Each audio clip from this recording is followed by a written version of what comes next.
То был ни крик, ни стук, но возраст, как наводчик.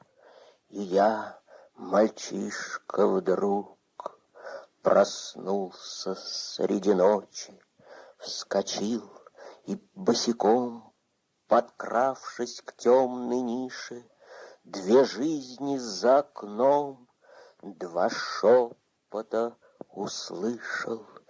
Семь бед, один ответ, ни шагу на попятный, подаркой или нет, в каком-нибудь парадном, но их слова в тиши так ясно раздавались.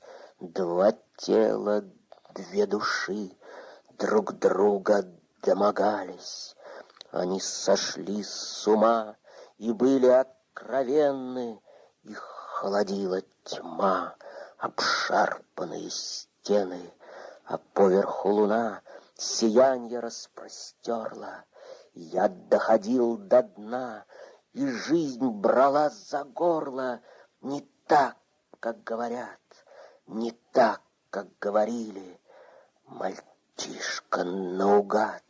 Я ждал и ждал в бессилье и думал, не снесу. Стоял уже не чая, когда же там внизу окончится молчание, не глядячи во двор, дохнуть не смея просто.